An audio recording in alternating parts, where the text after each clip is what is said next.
In this video, I'm looking at the TRN TA4 quad driver in-ear monitors. Let's get it.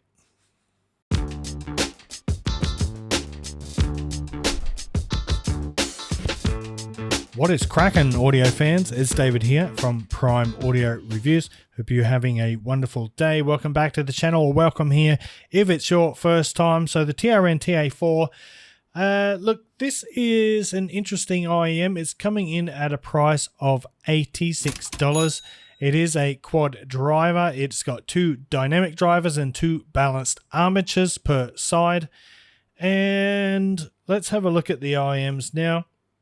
Now, one of the first things I noticed about this particular IEM was its cable, because in the past, TRN were kind of known, or at least known to me, for providing some pretty awful stock cables with their IEMs, but that appears to have changed, at least with this one, because you do get a pretty nice silver-plated copper cable. It's thicker than the other one. It's got a nice braid to it.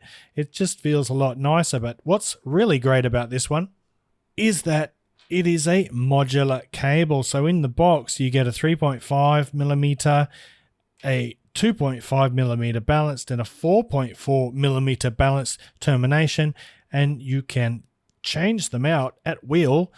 It takes a little bit of strength to pop them out, but they just pop out like that. 4-pin connectors, and just like that, you have changed your termination. That is lovely. So good on you, TRN, for upgrading the cable and providing modularity at a sub $100 price point, which is still kind of rare these days. Now, when we get to the shells, they have this sort of semi-open back design, and that doesn't necessarily mean a huge soundstage.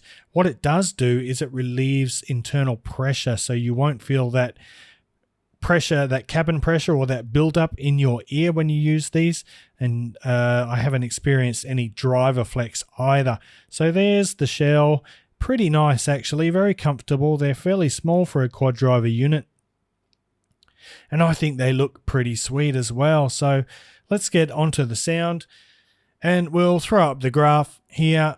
You know what, the first thing, well, one of the first things I thought about the sound of this is it's quite similar to the KZ-AS16 Pro, and yeah, it really does sound quite a lot like that. And in case you don't know, if you haven't heard it or not familiar with that one, it's got a very balanced sound signature. It's kind of a little bit soft in its presentation. It's a real soothing and easygoing sound signature. When we get to, well, have a look at the bass there, which is on the left of the graph, and you can see it's not all that elevated, so it's a fairly neutral bass in terms of quantity. However, remember, we do have two dynamic drivers down there providing those lows, so although it's not a really impactful bass, it does still carry a sense of power and authority. It sounds rather effortless. It's definitely not trying to impress you or wow you with a big bass response, but just a nice, neutral, clean bass that's pretty tight and pretty fast. And then when we get to the mid-range is quite forward. These are a mid-centric or mid-forward type sound signature IEM, and so you get these lovely vocals and instruments in the mid-range that are quite forward in the mix, quite intimate, they're not overly colored, but they do have a hint of romanticism about them. They're not ultra clear and ultra revealing or totally transparent. There is a little bit of a softness in there, which makes for a nice relaxing listen. So if you're into that, while at the same time having those fairly forward up front mid-range, you'll probably love these. And finally, when we get to the treble is pretty soft. It is a nice airy light treble with pretty good extension, and despite what you see on the graph there, that lift in the treble around 8 kilohertz,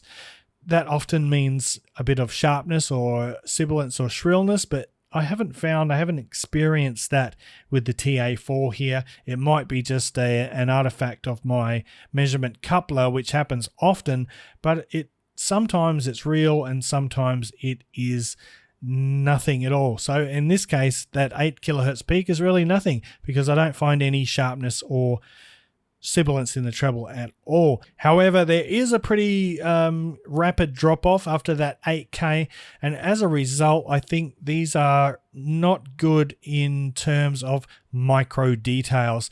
Kind of similar to the KZ AS16 Pro had a similar thing. Had this nice, light, balanced sound signature, but it was kind of lacking in details and a little bit in dynamics. Having said that, these are very pleasant to listen to, and I think a lot of people would enjoy them.